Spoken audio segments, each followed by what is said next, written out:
It's my pleasure to kick off the presentation on SPP's current renewable generation, how it has evolved, and the changes SPP is looking to incorporate as they move into the future. So presenting today is Gary Cate. He's the manager marketing design at Southwest Power Pool. Thanks, Paul. Like Paul said, I'm the manager of market design. I've been at SPP around 13 years. Started in market operations, and I've recently moved to market design. So I'm going to go over just a little bit about what SPP does, then we'll hit some of the high points for our wind and solar stats, and then kind of look at some of the issues that are going on and how we're looking at fixing those. So SPP is a FERC-approved RTO. We're in 14 states. We became an RTO in 2004. In 2007, we started an energy imbalance market. 2009 is when the Nebraska entities joined, so MPPD, OPPD, LES. 2014, we started our integrated marketplace. 2015, we integrated WAPA, and that's the majority of the high points as far as how we've evolved over the years. We have around 50,000, almost 51,000 megawatts of peak load. It's been relatively flat over the last few years. This slide's a little bit outdated. We have closer to 750 generating plants right now with an accredited capacity of 65,000, but a true registered capacity of around 80,000 megawatts. Our mission statement is helping our members work together to keep the lights on today and in the future. That's really something we strive to do as far as working with our members to ensure that we're enacting the policies and creating the change that they want. If you look at a lot of the renewable energy evolution that's happened in SPP, a lot of that came from transmission planning of highway byway cost allocation, where we created a way to allocate transmission costs to different people and to ensure that we built out the transmission grid to support a lot of this cheap renewable power. The two things I want to highlight on our differences between some of the other RTOs are evolutionary versus revolutionary, and that reliability and economics are inseparable. So one of the things that we've tried to do, both with our members and internally, is we're not trying to take giant steps forward. We're trying to take little steps forward, check and adjust, and see where we're at. So we're not always on the bleeding edge as far as some of the technologies and some of the things that the other RTOs are doing. We look at what they've done and learn from their successes, learn from their failures. But we have actually, if you look at our wind penetration statistics and you look at how much renewable energy we have in SPP, we kind of are a little bit on the bleeding edge at this point now, and so we're really trying to step forward and address that. Additionally, reliability and economics are inseparable. Obviously, if your goal is to serve your customers with the least cost solution and have the lowest cost for the load, you want renewable generation. It's low cost, very low offers into the SPP market, but we have to also ensure that we have reliability. I think someone mentioned yesterday we always plan for the peak, which we only hit one time a year. Well, that's the same thing with SPP as far as the market and everything that we do there. We have to take reliability into account. We have to build out the transmission. We have to have the right type of operating reserves and the right type of products to ensure that everyone's power stays on. This is just a quick growth and responsibility slide. You can see we're at 600 people now, a little over 600 people. We actually had like 150 when I started, so it's kind of crazy. But right now we do over $18 billion worth of transactions in the integrated marketplace. So that's a huge step forward from when we were doing the EIS market to where it was around 2 or 3 billion. Here's some of our stats. 23% of our total energy production in 2017 was from wind. That's on track to be closer to 30% for 2018. So that's a huge amount of wind that we have in SPP. Again, This slide is a little outdated. We have over 20,000 megawatts actually registered in the SPP market of wind capacity. We do have additional 600 megawatts of wind that is pseudo-tied out through some PPA contracts. So total inside of SPP actual footprint is probably a little over 21,000 megawatts of wind capacity. That's over 10,000 individual turbines. Our peak was in December of 2017, and that was around 15,690 megawatts. The big one that we've had a lot of trouble with from a reliability perspective is the wind penetration number. So on April 30th, we set our wind penetration peak of 63.96%. And what wind penetration is to us is how much of our load at any given time, our load and obligations, are being served by wind. So at that point in time, basically 64% of all of our load and schedules were being served by wind. That was a North American RTO record. I think it still is. We were going back and forth with ERCOT for a while about who had the wind penetration record, but I think 63.9 is still the record. And we have over 50 gigawatts in the queue for wind. And I have a specific slide on that in a minute. Solar, not as much solar yet. We only have 215 megawatts of solar, but we have 17.8 gigawatts in the queue. Storage really ramped up. We had almost no storage in the queue until after 841 was issued, but once FERC issued Order 841, we saw a huge jump in storage, and now we have, I think, actually over 3 gigawatts of storage in the queue right now. Someone showed this slide also yesterday. Obviously, this is why we have so much wind in SPP. It's literally the best place in the United States to build wind. And that happens to literally coincide exactly with SPP's footprint. So that's really good and really difficult to manage sometimes. The biggest thing I want to highlight from a reliability perspective is the max wind swings. So we've saw up to, actually a little over 10 gigawatts of swing in a day. So in the very, very early morning, we have around 12.5 gigawatts of wind. As you get closer to peak, the wind drops down to around 2 gigawatts, and then by the time at night, it swung back to 12 gigawatts. So dealing with those swings are very difficult from a reliability perspective and from a market perspective. We run a day-ahead and real-time market, and we set the majority of the generation schedules for all of the SPP footprint. So MPPD's generation, OPPD's generation, LES, those are all set by our day-ahead market financially. When you look at having 10 gigawatt swings, you have to have something on for the peak. A lot of that's got to be some conventional resources, but then again, as time moves forward and we get closer to the night, we've got all of these conventional resources that are still on who may need to be on for the peak tomorrow, and they have a run time that we can't really turn them off. So dealing with a lot of excess capacity in SPP, there have been a lot of talks around some of our very low prices, negative pricing at some point, and that's essentially because a lot of times in the morning, the marginal resource, 1, 2, 3 o'clock in the morning is a wind farm because we're moving it down. And so when you're moving a resource that typically has anywhere from negative 60 to $0 offer, your marginal cost is going to be negative. This is just a quick look at the wind installation projections. This is, again, just a projection. We don't know as far as exactly how much of this is going to make it through the queue. On average, we think 30 to 40% of the projects tend to make it through the queue for wind. Solar has been a higher percentage just because we haven't had very much solar. But this is just for wind. So if you look at what we're projecting, around 2019, we would already be over our peak or our min load. The red line is a more aggressive projection. It's still using a 9-year trend, so that's actually not that aggressive if you look at what's happened in the last couple of years.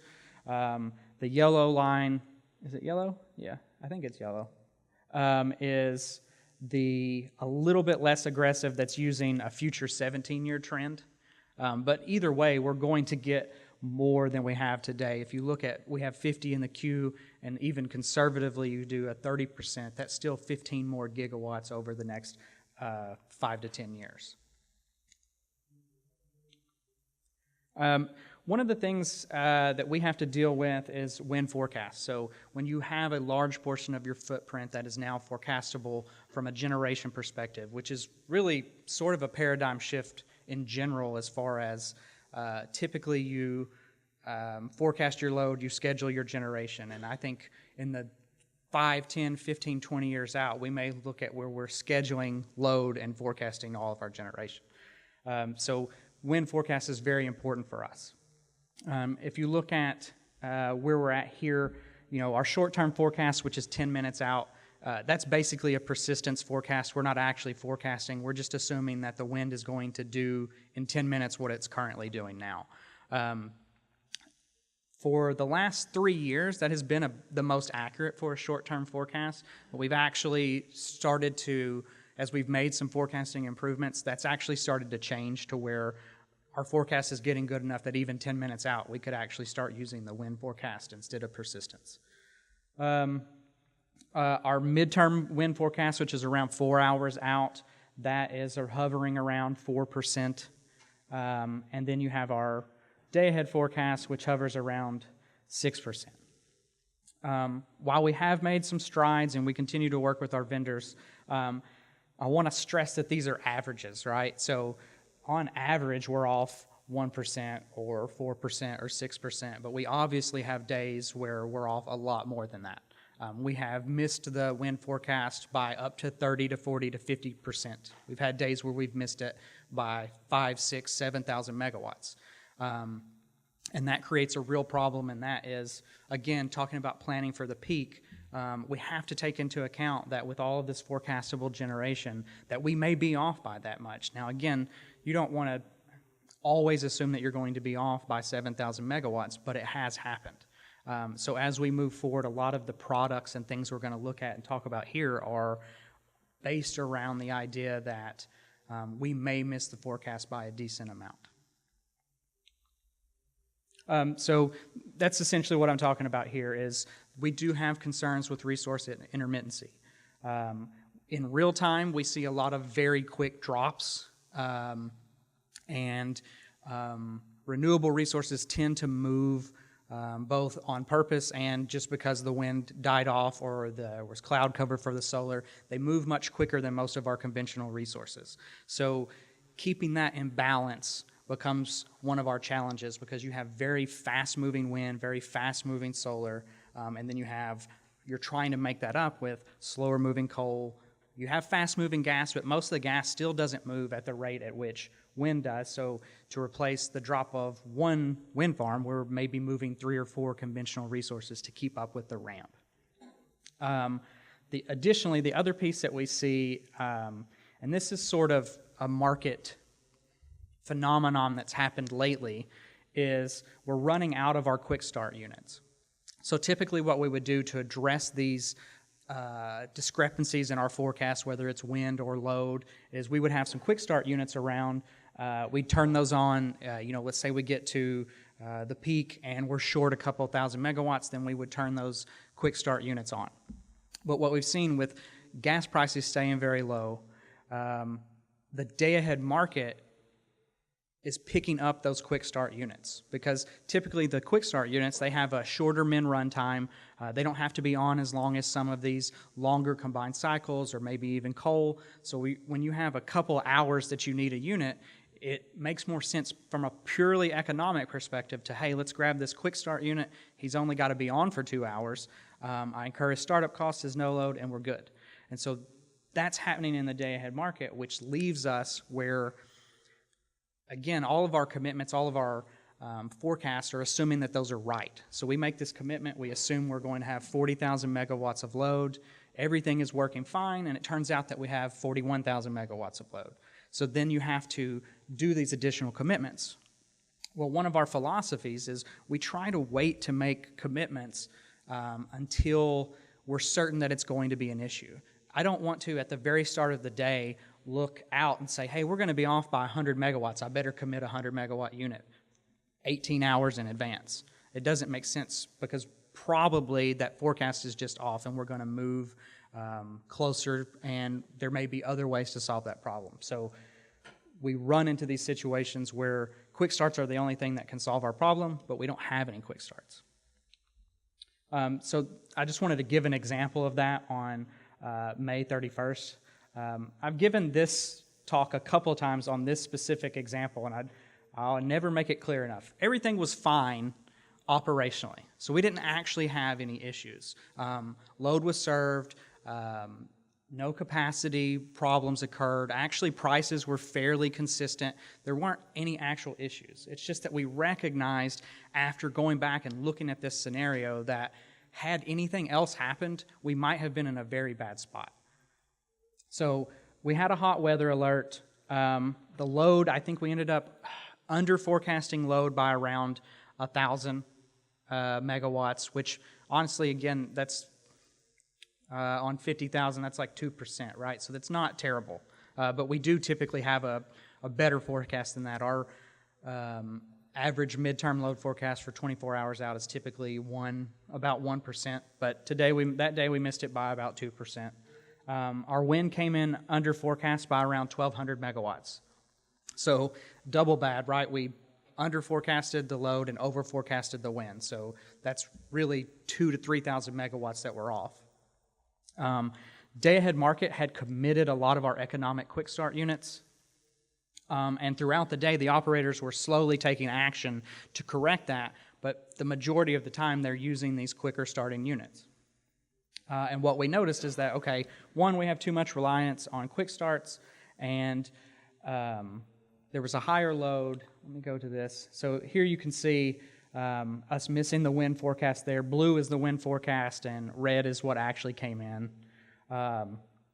And green is the load forecast, and black is what actually came in for the load. So you can see there at the peak, we're kind of missing it both ways. This is an example of what our operators are doing at any given time. On the orange at the bottom, that's typically your base load, self-committed units. Gray is what got committed out of the day-ahead market.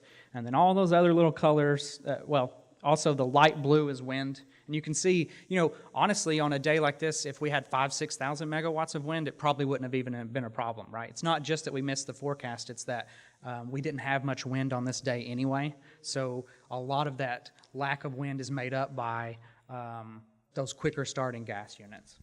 But you can see here the operators actually did a really great job of recognizing that we were going to come in short, and I wish we had a graph that kind of showed over time how they were seeing that we were going to be short on capacity and committing, but we haven't got to the point where we can make that graph readable by anyone. But you'll see these, the green and the pink and the blue, and I'm sorry if you're colorblind. That was a terrible graph if you are. But the last three blocks at the top are the operators making these quick start commitments out of either our quick start commitment tool or our short-term RUC, which is like a 15-minute unit commitment. So they did a great job. It's just that at that point, we were basically out of quick starts. So all of these problems are happening on a short-term basis. So, let's say we're at hour 17 and we see that we're going to have a problem for hour 18. We're making those decisions, but we were out of quick start units to do anything about it. All we had left were longer lead, 4, 8 hour, 10 hour start type units, and so that would have been a problem. Now, of course, we're carrying contingency reserves and those type of things for a unit trip, but as far as if there were a big change on the system, we would have had some issues addressing that. And so that's kind of what we want to look forward with our market, and some of the changes that we're going to make and some of the things we're going to propose are how do we address the intermittency in general? How do we keep enough capacity around to account for the fact that the wind or the solar could drop off? B, how do we incent the right type of resource to come, and how do we incent people to provide the right type of capacity? And again, I want to be clear that it's fuel agnostic for us. If you can provide a product, I don't really care who provides it, right? As long as we can make sure that we're paying the right amount for it and that we're incenting people to come and deliver that product, it doesn't matter to me if it's gas or coal or wind or solar. But we need some way to keep that type of capacity around. So like I talked about, we run a day-ahead market, a real-time market. Our primary products are energy and operating reserves. We also have a transmission congestion rights market, but I find it to be boring, so we're not going to talk about it today. So here are some of the things that we're working on to try to address a lot of these situations. Some of them are FERC orders. Some of them have been brought up by our members. Some of them are longer-term things that we're looking at. The three primary things we're working on right now are FERC Order 841, ramp product, and multi-day unit commitment. So for FERC Order 841, that's the storage order where we were directed to remove any barriers that limited the participation of storage in a RTO market. Now, this has been interesting because I don't feel like they gave us enough time to address two things. I don't think they gave us enough time to address everything, and they were fairly prescriptive in what they put in the order. And because it was a 206, we don't really have the ability to go too far outside of what they've told us. So because we've had a decent amount of our membership, it's actually split. It's interesting. We've had a subset of our membership say, hey, why aren't you guys addressing X, Y, Z? And then we've also had a subset of our membership say, hey, you guys are addressing way too much. You're expanding past what FERC wanted you to do.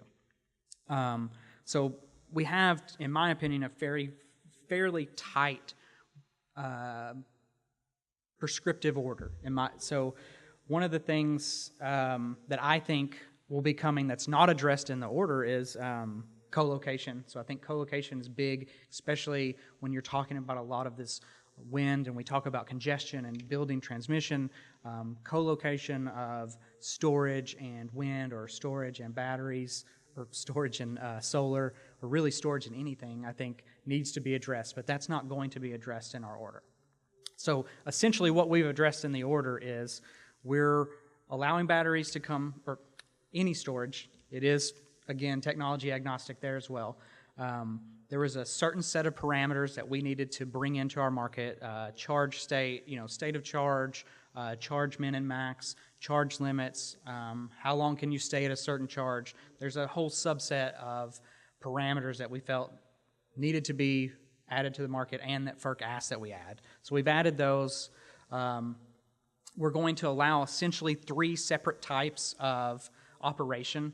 So you can put yourself in as charging, put yourself in as discharging, or you can put yourself in as both. So essentially, if you don't have a deadband, then we can dispatch you all the way through your range. So in real time or in the day-ahead market, I could set you up to charge or discharge, depending on what's more economic. But the reason why we've had to kind of break it up that way and get rid of the deadband is from a commitment perspective. We're expecting a decent amount of these units to come into the SPP market, and the algorithm involved in doing those type of commitment decisions, we think we could have some performance issues in our day-ahead market. So that's why we're kind of addressing if you have no deadband, we'll dispatch you all the way through, but if you have a deadband, then we want you to set up, okay, on this hour I'm going to charge, and this hour I'm going to discharge.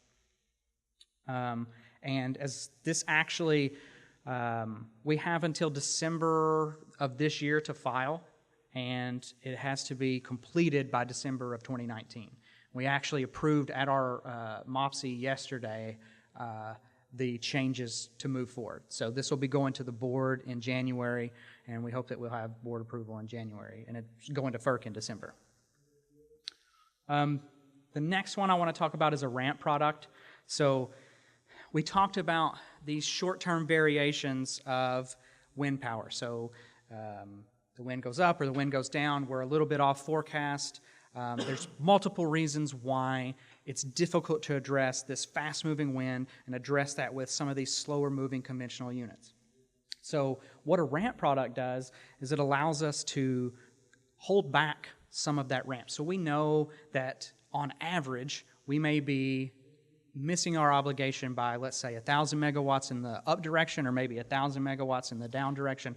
We have a look at how often and how bad we're typically off. And what we want to do is we want to hold that back and say, okay, I know that our obligation is 1,000 megawatts, but I'm actually going to hold back an extra 500 megawatts to ensure that I can account for these errors. And what that allows us to do is better price ramp. Right now, we kind of think ramp as a part of the energy product, but this actually places it out. It pays units to sit back and provide ramp and actually hold them back from providing energy. So if you think about a wind or a solar, you're not ever really going to hold it back. The loss of opportunity is too great. You know, when you're offering, say, negative $30, holding them back for energy doesn't make sense because their profit is so large on that energy megawatt. But when you think about a gas plant who offers $18, $20, it's not a big deal to hold them back a couple megawatts because it's only a couple dollars on their offer. So what this would allow us to do is to make sure that we have capacity in excess to handle these short-term swings in wind. And it also, from a reliability perspective, that's great. It allows us to more appropriately price a product. And I think as you see it move forward, again, this is a product that is open to anyone. So if you're able to move up and down, you could see in the future, if we're 70, 80% renewable, that maybe you do get to a point where it actually, there's so much renewable on the grid that you're actually holding back some of these wind or solar plants or maybe using the storage to provide that ramp product. The final one I want to hit on that we're working on diligently is the multi-day unit commitment. One of the things that we noticed after 2014, 2015 was that we had a lot of excess capacity. And again, a lot of that excess capacity comes from, you have a lot of renewable generation, but we also have to keep on a certain amount of baseload units. Now, some of those baseload units are coming to the market. They're putting themselves in market status, saying, hey, day-ahead market, SPP, decide whether we should be on or not. But there's a decent portion of those units that are just self-committing. They're just coming on and saying, hey, we're going to be there. And there's multiple reasons why that occurs. Some of that is coal contracts, contractual obligations, but a lot of it is because our market is only running for one day ahead. So the furthest we look out from a financially binding market is one day ahead. And there are a lot of units where you just cannot recoup your cost over that short time period. Now, over time, they make a lot of sense to turn on. Over 3 or 4, 5, 7 days, that's how you're expecting to recoup your costs. I mean, on a base load, it doesn't matter if it's 30 or 40 days, right? So, but a lot of that can't get in the market and get committed. So, and what happens is you create a lot of this excess capacity. It lowers our prices, and low prices are great as long as it's organic and it makes sense. But sometimes our low prices are just from overcapacity. And that's one of the things that we want to try to address. And how we're going to try to address that is with multi-day unit commitment, is to try to give the participants a better look at what we're going to do over a longer period of time. This initially started out as a true multi-day financially binding commitment. However, we've talked with our members a lot. We talked with our settlements group. We've talked to MISO is actually working on the same thing, and everyone came to the same conclusion that that's crazy, that it would be very difficult to do. And the amount of settlements changes that are going to need to occur is a problem. So while we are continuing to work forward to that, I think as technology advances and we can get faster servers and a better solution, we'll move towards that. What we're looking for now is just a 7-day forecast. That's our plan right now, and we're working through our market working group with our members to say, hey, we'll give you a forecast of what is going to happen for 7 days. So we'll give each unit here's where we think you'll be committed for 7 days, and also give them a 7-day price forecast. So we're going to try to make that information more available to everyone, and that gives us two things. One, it gives some of those baseload units a better look at, hey, over the next 7 days, I'm not sure it makes sense for me to be on. Prices are going to be $10. That doesn't make sense. I can make it back in 14 days. So, you know what? I'm just going to stay off. I'm not going to self-commit myself on because financially it doesn't make sense. And for our gas units, some of our longer lead gas units, this gives them a way to go ahead and procure the gas early, pay a cheaper price, maybe set up a contract 2 or 3 days out, so it gives them the ability to do that. And those are, how are we on time? 5, 7 minutes? Okay. So those are the 3 that we're working the most on. So obviously with the FERC order, we have to have that in and done. The RAMP product, it's ranked by our membership as the highest thing that they want to work on. So we're working on that diligently with them. We expect to have a design finalized maybe by December on that. Multi-day, if we go to the forecast and we don't make a lot of changes, I think that's something that could happen very quickly, so this could also happen fairly quickly. Here's some of the other things that we've been, most of these are actually things that we're almost done with. NDVR to DVR conversion, that was very contentious with our membership. We have a subset of resources in our market, non-dispatchable variable energy resources. We have around 6,000 to 7,000 megawatts of those, and they were basically grandfathered in. If you weren't commercial before 2012, you could be a non-dispatchable resource. The rest of our wind is dispatchable. So that's basically how we've been able to handle all of this wind coming in general, is that all of our wind, let's see, if we have 16,000, 10,000 megawatts of our wind is dispatchable. So we actually did a lot of analysis and looked at a couple of FERC orders that have recently happened in other RTOs, and the financial benefits to having another 6,000 megawatts of dispatchable energy are just too great to ignore. So we went through with the membership, we did a lot of discussions, a lot of analysis, and we actually got this approved at the board in July to move forward with essentially having all non-dispatchable resources be dispatchable by 2021. So that's going to be huge from a reliability perspective and also an economic perspective. Regulation up market for VERS, we're still working on that. That is in combination with the DVR regulation enhancement. There were some things that we did early on in our market that aren't really great for dispatchable variable energy resources, typically wind, providing regulation down.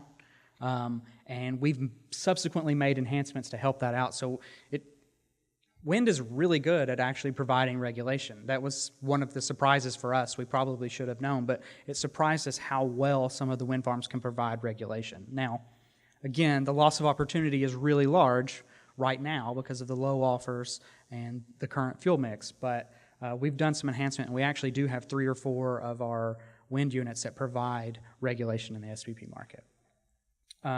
Enhanced VER data for forecasting.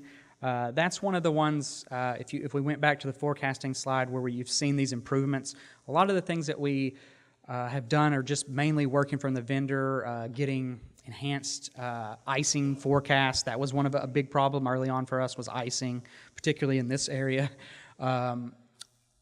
Additionally, a lot of the GPS data that we had was on the plant as a whole, so we'd pick the midpoint of the plant. Now we have turbine-specific GPS coordinates, so we can feed that data in because it's spanning a massive amount of area, and that's actually made a big improvement in our forecast, is giving those turbine-level data to our vendor, which is Energy and Mateo.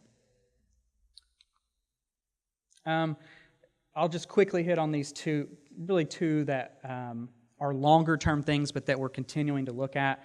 A longer-term ramping uncertainty product and essential reliability services.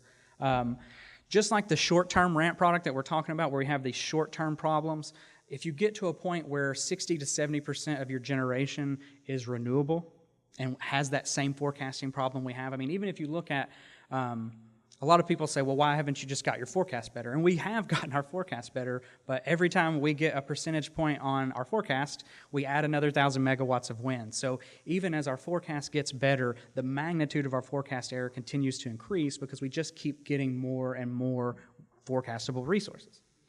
So we know we're going to have to deal with this longer-term problem of we need storage or conventional resources to be able to kind of sit back and just wait in case something goes wrong. So it's like a longer-term contingency-type reserve product, but you're talking a couple of days out because eventually you're going to get to the point where we're really cycling a lot of these baseload units. In the interim, eventually I assume a large portion of your baseload units are going to retire, 30, 40 years from now. But in this interim phase where we still have a lot of baseload, we don't have a lot of storage, we're going to have some products to ensure that we have capacity there if we do miss the forecast by 7,000 megawatts or 10,000 megawatts. And that's the same thing for essential reliability services. I'm sure you've heard some of the talk around inertia and inertial response for wind farms, or really any inverter-based resource. Do we need spinning mass on the grid? Do we not need spinning mass on the grid? Can we keep the inertial response and the frequency response up using only inverter-based resources? That's a lot of the discussion that's going on in the industry. So really, this is just here to recognize, hey, we know there are things we need to be looking at. We are looking at inertial response. We are looking at frequency response. We are looking at how can inverter-based resources provide it. Do we need conventional resources around to provide it? So we're really just trying to make sure that, or if, let's say, inverter-based resources can provide it, we don't need any spinning mass on the grid, how do we incent them to make sure that they bring those products and build that functionality into their resources? And that's essentially it. Let's see. Yep, that's all we're working on.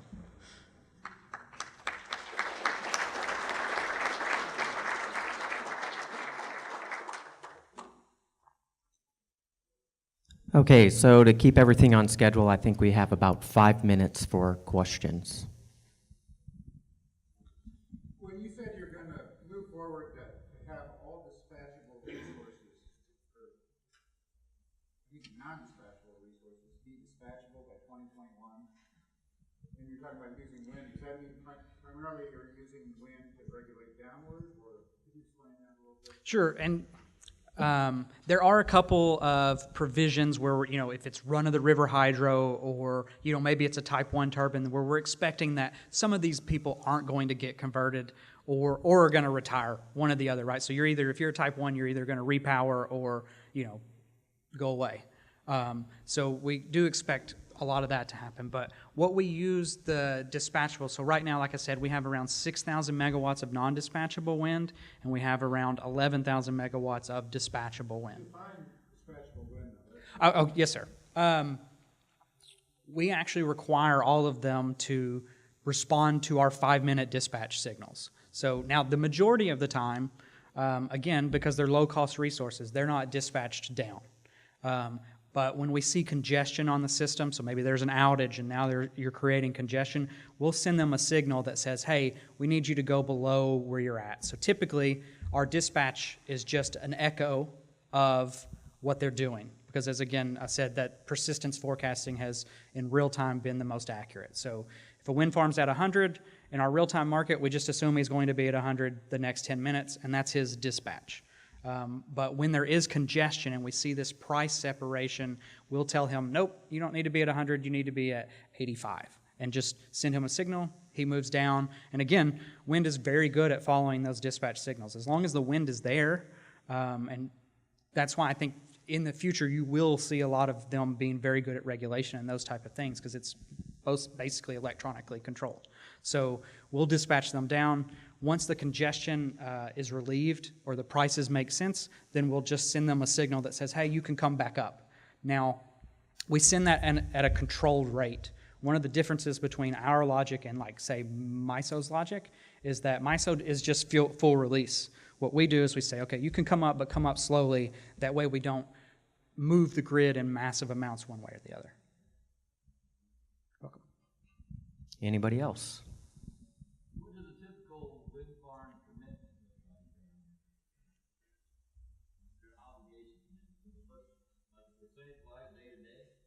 Nameplate would be? So for our day-ahead market, when we do the wind commitment, we actually, so our day-ahead market is a financially binding commitment that we expect to move forward to real time. So a conventional resource, if I commit you from 8 a.m. to 8 p.m., I expect you in real time to be there from 8 a.m. to 8 p.m., or there are penalties. With wind, because it's a forecastable resource, we actually don't do that commitment because we know there's so much fluctuation. So they get a financial position, but you don't actually have to show up in real time. Now, you still buy it back from an economics perspective, but typically what we see with wind and how they bid into the day-ahead market, they typically bid fairly conservatively, maybe 70 to 80% of what they assume is going to be forecasted. So if you're thinking you're going to be at 100 for a specific hour, we'll typically see them bid in 70 to 80 megawatts. They don't typically fully participate in the day-ahead market. It's about the same for solar. I'd have to check, but it's about that. But solar has been a little bit easier for us to forecast, so I assume it's a little bit easier for everyone else to forecast, so maybe they bid with a little bit more certainty, but I'm not sure. Probably have time for one or two more questions. Go ahead. Do you have any detailed data? I'm curious about the times of negative pricing and how that could integrate with projects where you integrate wind, solar, and battery. Do you have clear data on the length of time, days, and all of that on negative pricing? Because it would be interesting to factor that into the economics of having a combined wind, solar, battery. Sure. We have a lot of presentations. If you'll come up, talk to me, I can find one of the specific presentations, but we also post the vast majority of our pricing data, commitment data, all of that stuff is posted on our website, spp.org. There's a link to public data, and it has all of the pricing since 2012, I think. So all of our 5-minute pricing from 2012, all of our day-ahead pricing from 2014 forward, for 5-minute intervals for forever. You can just download a zip file. They're massive zip files because 5-minute data for 4 years is a lot, but we have all that data out there. Okay, I think that is going to conclude this breakout session. We'll make one more question. Go ahead. Real quick, you've accumulated enough baseline data now on maintenance. Have you all done any optimization modeling at all for forecasting? Optimization modeling for, as far as Rates and that sort of thing, or participation? we do some. So I mean, we rely on our participants, our members, a lot to do. They actually do the generation planning. I mean, that's actually at the state level. So we definitely provide forecast, and we have looked at, what would prices look like if there's X amount of wind in 5 years, 10 years. What does the grid look like 5 years, 10 years? We do have a whole transmission planning and staff. There's around 100 people that are in our planning department who do those type of studies around. They look at the generation people are trying to bring in, our generation interconnection studies, our integrated transmission planning. So it's looking forward, but more looking forward with what do the participants want as opposed to what would we do, because we don't do the generation planning. So let's give Gary one last round of applause.